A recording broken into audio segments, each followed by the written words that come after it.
to switch gears for a bit and talk about the business of space, the business of the moon. So, pretty happy to bring on Laura. Let me read off her bio here.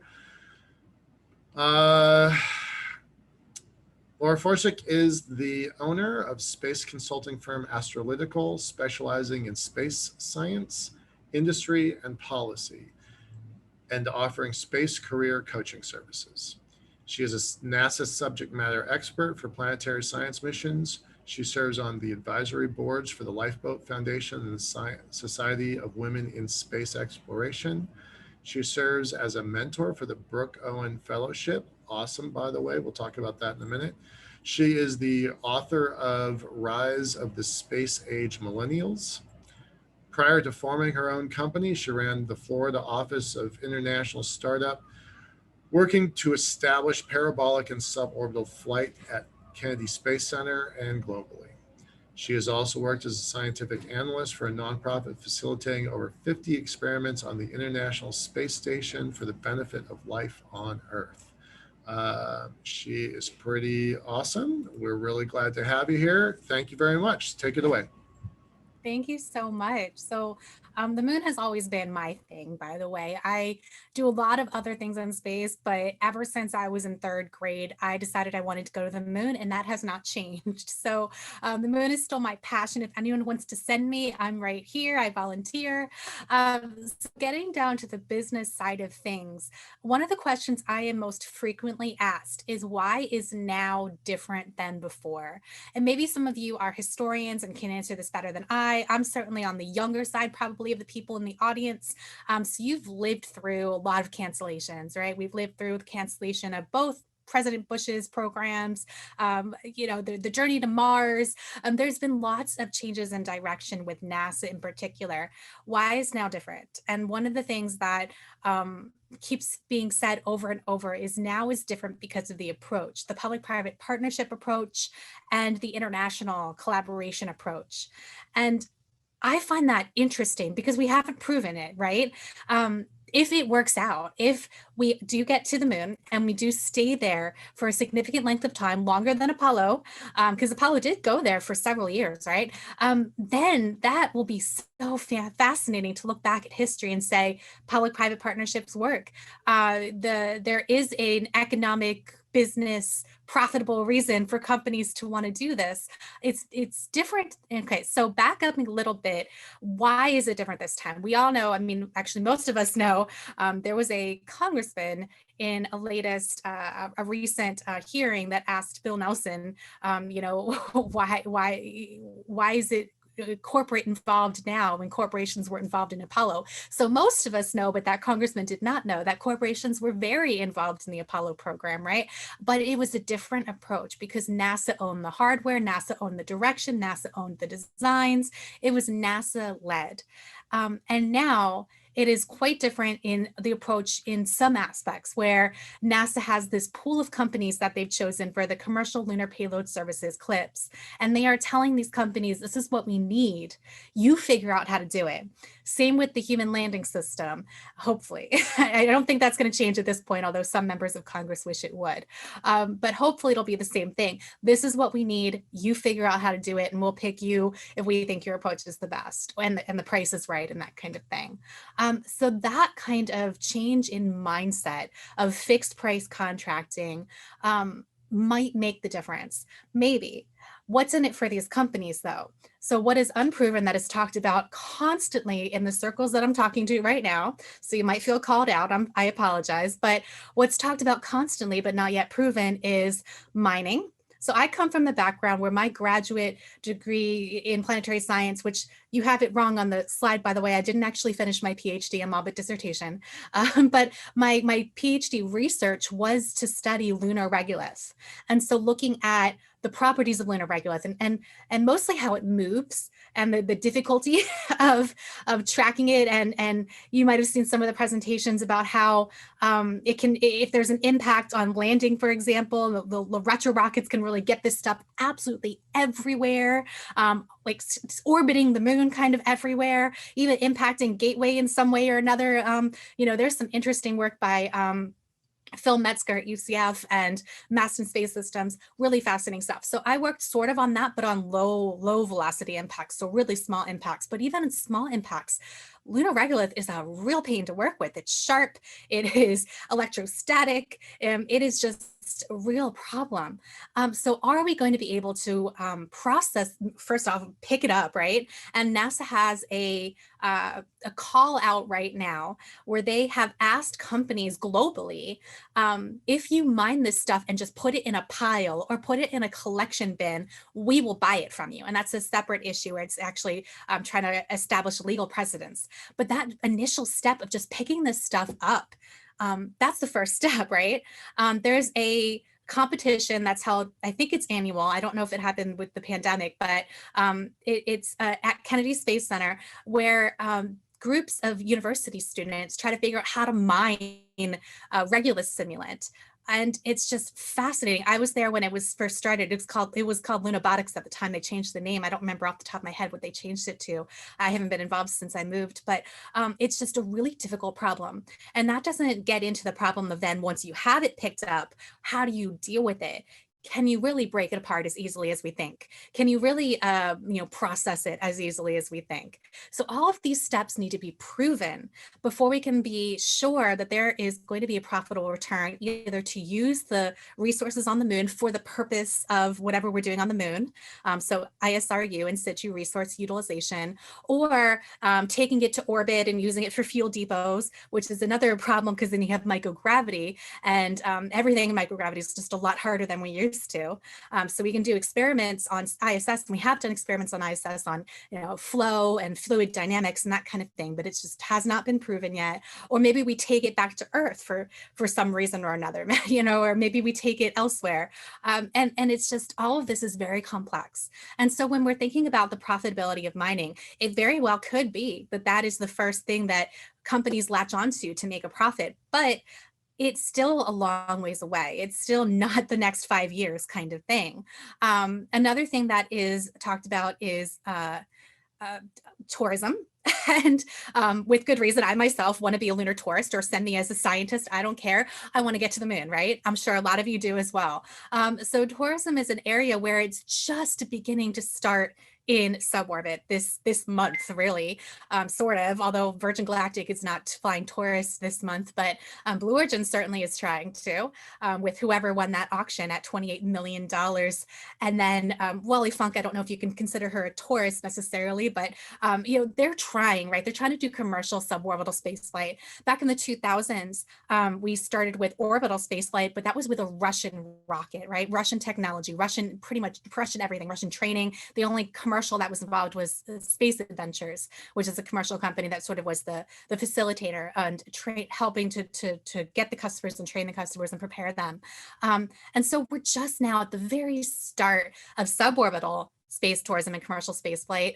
And then arguably, in September, or as early as September, we might get orbital with that Inspiration 4 mission flying on a SpaceX Crew Dragon, free flying around the Earth, not to the International Space Station. So that might be the beginnings of real true commercial suborbital tourism, or I'm sorry, orbital tourism, if you want to call it tourism. Which I think it probably falls in that definition. How long until we can get people who are not trained professional astronauts, who are not government astronauts, or sponsored researchers? How long until we can get them on the moon? Well, it's probably going to be decades, right? And there's some other things that are talked about. Helium-3 research is talked about a lot. We're not there yet on Earth, let alone trying to deal with it on the moon. And there's lots of other ways that have been thrown around to make money, but we're just not there yet. So why am I being pessimistic, right? I'm not trying to discourage anyone. I'm trying to set a realistic standard that is not usually here in these kinds of talks. I'm trying to get you to realize that for the longest time, it really truly is going to be government directed and at the whim of government. And I'm not just talking about NASA either, because we do have the Russians and the Chinese who have partnered together with the, let's see if I can remember, I can't remember the acronym, International Lunar, you guys are shouting it at me, I'm sure. But anyway, they have their own lunar base idea. Now they have a different time scale. And I don't like to use the word race, right? Because it's such a different time scale that it's really not a race. It's a competition, sure, but they're not planning to send people to the moon until at least 2036. Whereas Artemis program is still saying 2024. We all know it'll probably be 2025 realistically, or even later, but hopefully, sometime in the next few years, right? So totally different time scale when you're talking about a decade's difference there, 2024 versus 2036. But there are other governments involved. And then when you're talking about the Artemis program, it's not just NASA, it's also other government agencies around the world. There have been 12 signatories so far of the Artemis Accords. And those countries may or may not be sending people, but they're certainly involved in payloads and science, in whatever it is that they decide is the right way for those countries to get involved, is how they're going to participate. Now, there will be international crews on Artemis 2 will have a Canadian astronaut as well as NASA astronauts. And the plan is that Artemis 4, I think, is going to have an international astronaut as well, although that's not yet decided. Artemis 3 is going to be all NASA. But there is that change, right? And that is another change from Apollo, where it is very international rather than very nationalistic. Nationalistic in terms of it was US beating the Soviets, right? Yes, we had a plaque that said we came for quote unquote all mankind, but it was all NASA astronauts. It was all NASA, right? We did have some international partnerships involved in the whole process, but it was only ever going to be NASA astronauts that went to the moon during Apollo. Whereas now it's quite different, where we do want to bring in international collaborations. The interesting thing, going back to the whole concept of tourism, is that NASA has decided to take this approach where they are purchasing services from SpaceX. If that GAO protest holds, it'll be SpaceX for Artemis 3, and then potentially other competitors like Blue Origin for Artemis 4 and beyond. And NASA is not owning those vehicles. NASA is not owning that technology. NASA is allowing those companies to own their own technology, own their own hardware, and sell it to other groups, whether it is taking another government astronaut on board separate from an Artemis mission, or taking tourists up eventually, right? Elon Musk's plan for SpaceX from the start was to take people to Mars, and Mars is quite a distance away. And so if you're going to be thinking about taking people to the moon, we have already an example. We have Dear Moon Project. Do you remember that from like 3 years ago, where there's a mission on the books? Who knows when it's actually going to happen? They originally said 2023. We'll see if that happens, where they actually want to take a starship around the moon, circumlunar, and eight passengers and 3 or 4 crew or something like that. I'd have to go look it up again. But that is the beginnings of lunar tourism, right? You're not landing there. You don't have to worry about a lander. You don't have to worry about, eclipse on the moon and all of all the complexities of landing. You're just sort of doing a trip around. And that might be just the beginnings, right? Which is very exciting. I would go, and in fact, I applied for Dear Moon. I'm sure some of you did as well. I did not get to whatever the next round was, but I find that very exciting, the whole concept of SpaceX deciding that they could go ahead and take non-government astronauts around the moon. And of course, nothing is final until it actually happens, right? Things can be canceled, things can be changed, but I find this whole idea very interesting. So how does Apollo differ from the ways that how does Artemis differ from the ways that we have done it in the past with Apollo, with this SEI, with Constellation, all these other programs that just were insanely expensive or unrealistic and were canceled? Well, hopefully, if it's no longer just the whim of governments, then hopefully, whether or not a government initiative decides that, yes, we want to go full force to the moon, there's going to be some commercial incentive to keep on going or to keep on pushing. That's the idea. And I am not here to tell you the future. I don't know if it's going to play out the way that we all think and hope it will. And I know there's probably some people, not on this conference probably, but there are some people who wish we just go to Mars directly and ignore the moon. I've never been one of those people. I'm sure most of you are not as well. But sure, yeah, there are some people who think, well, maybe we need just to skip the moon altogether and go to where the passions of the public are, which the public actually definitely does prefer, if you look at the polling, they prefer people going to Mars rather than the moon. And you've seen some discussion about that, especially during the Obama administration, where it was Journey to Mars. But I find it so interesting that we have those choices, right? It's no longer just one government program saying, we're doing this. It is lots of different companies saying, we want to do this. Lots of different countries saying, we want to do this. And all those different options. And whether or not there's the money and the technology and the motivation and the luck, because there's a little bit of luck involved too, right?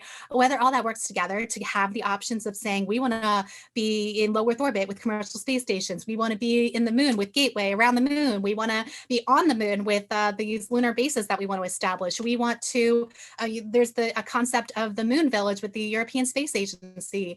We want to go to Mars with people, and beyond, right? And beyond was always tacked on there of where's beyond. Well, anywhere and everywhere, right, within our solar system and eventually beyond. That's the science fiction-y kind of answer, but it's the truth, right? We're just not going to stop at the moon. We're not going to stop at Mars. We want to keep going.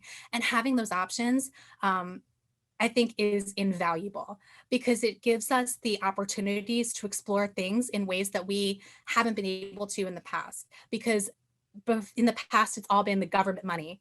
And realistically, commercial operations saying we want to do a space hotel, or we want, have not been realistic, because it's been too much money and too much technological difficulty. But now that's changing. Now it's changing, where commercial companies have the technology and the capability, where billionaires are spending the money, where it could be a different way to approach it, where NASA may be doing one thing, but a company may decide they want to also do something else at the same time. So I'm looking forward to seeing how this all turns out.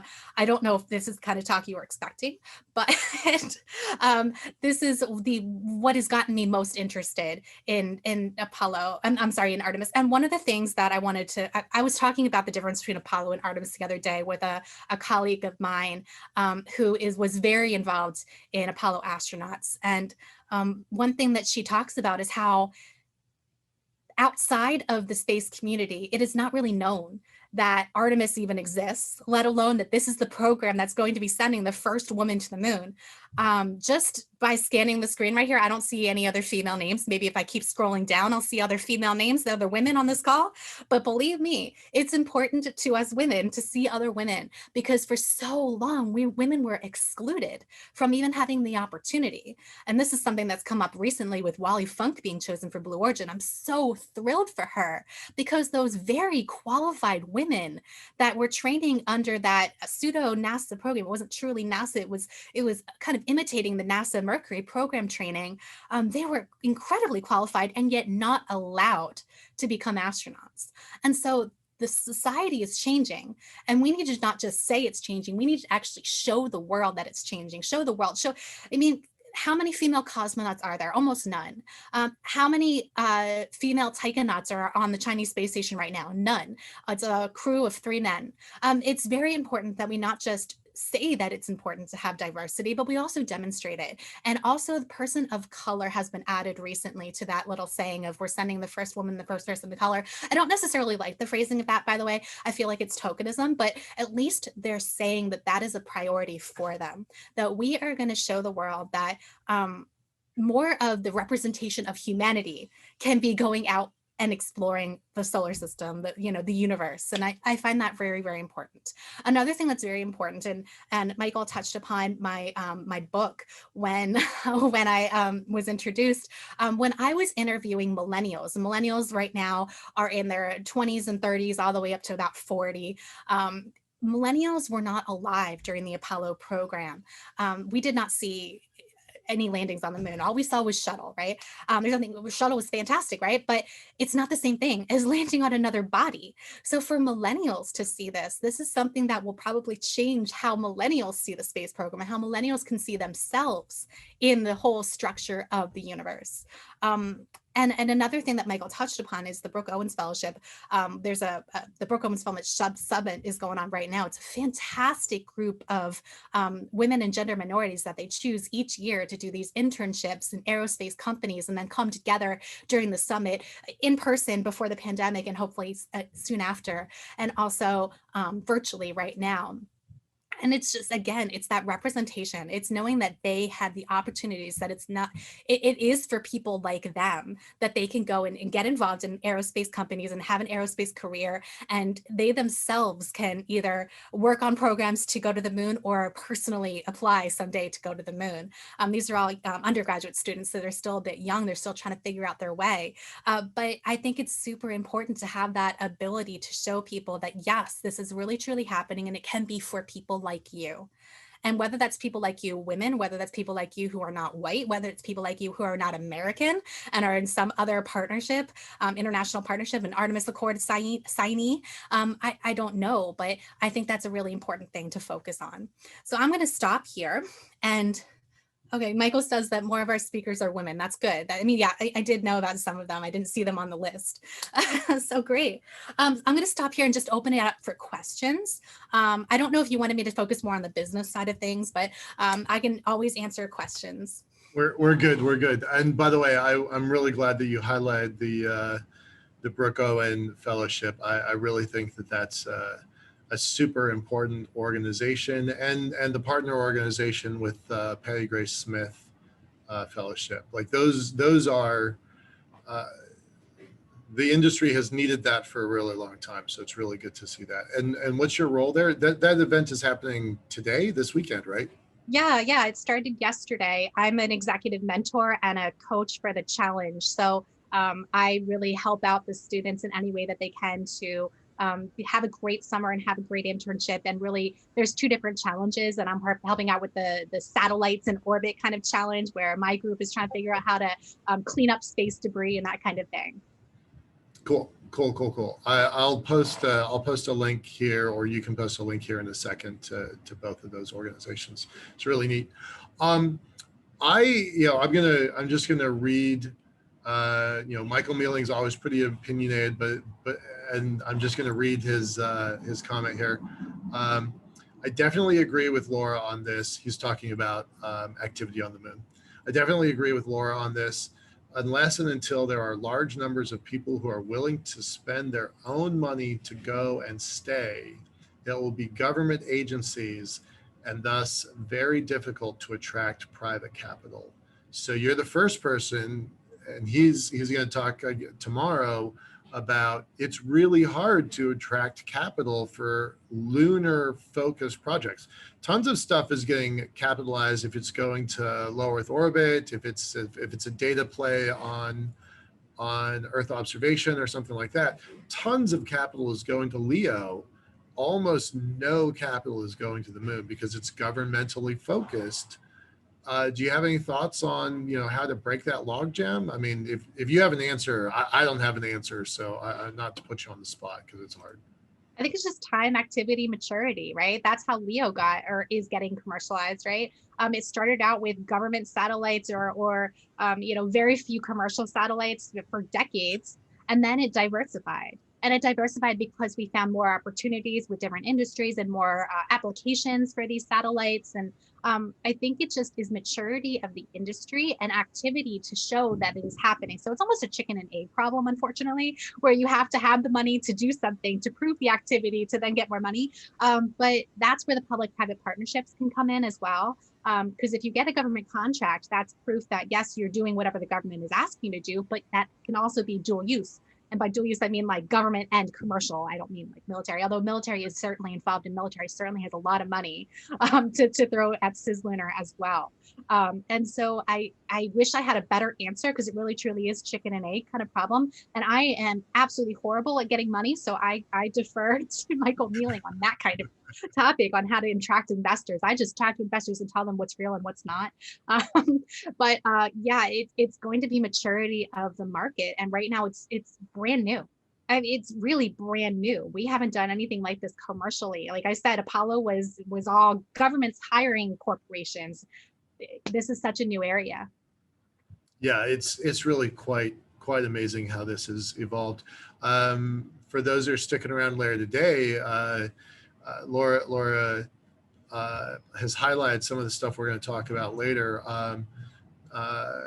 Dr. Roger Lanius is a senior historian, and he's going to talk about kind of how we got here, right, from the Apollo perspective, because as you said, most millennials have never encountered, quote unquote, the glory days of NASA, right? Like the coolest thing we've ever seen, I'm a little older than that, but the coolest thing that most of us have seen has been a space shuttle, which is pretty awesome, but it's not an Apollo program. So, so Dr. Lanius is going to kind of bridge backwards in time to kind of showcase how two budgets, you know, a Soviet and an American budget with one goal, has evolved into thousands of budgets, thousands of organizations, lots and lots of goals. So that's going to be pretty fascinating. And Dr. Goswami is going to kind of catch us up to where we are currently. So you had a really nice segue for where we're going later this afternoon. One last question, because we're running out of time here, is Starship Singularity, right? Hashtag Starship Singularity. Do you have any predictions on when it's going to fly? You know, Musk talks about fleets of 100 starships. That feels like hyperbole, but I've been wrong about him a couple times now, so I'm going to kind of walk back that, and maybe it's there. So thoughts on Starship Singularity? Like, what does that do to our future? It needs to be proven first, right? So I'm a bit more skeptical, right? I need to see this thing be proven, because so far it has not been to orbit and landed. And that's the very first step. I think that Starship, and I could be wrong, I don't know, you know, SpaceX's internal plans or Elon Musk's mind, but I think Starship will focus on the contracts that it currently has, which is NASA HLS and even Dear Moon as a step towards NASA HLS. There are other things that Starship could potentially do in the future, but those should be their primary concern. Is the you know, I remember back in the Commercial Crew Program days before they flew Demo 2, where they were a bit scolded by Jim Bridenstine. Do you remember that? For focusing so much on Starlink or whatever they were focusing on at the time, and not as much on what NASA was paying them to do. And I think that kind of did change their mind a little bit to really focus on, I mean, HLS is Artemis is such a huge high profile mission that I can't imagine that they're not going to focus so much attention on Artemis 3, because that is where everything else stems from. Everything on the NASA side for Artemis program will stem from Artemis 3. That's the first human landing since 1970s. Someone else tell me, I don't remember, 1970, whatever. And it is also the beginnings of them showcasing that, yes, we can land humans on another body. And remember, Elon Musk wants to get to Mars. So I can't imagine that they're going to focus on, you know, too much else initially. Beyond initially, though, I mean, there's so many possibilities. It's really hard to predict. So they're going to go where the market is, and I'm not them. So I can't tell you what their focus is going to be after that.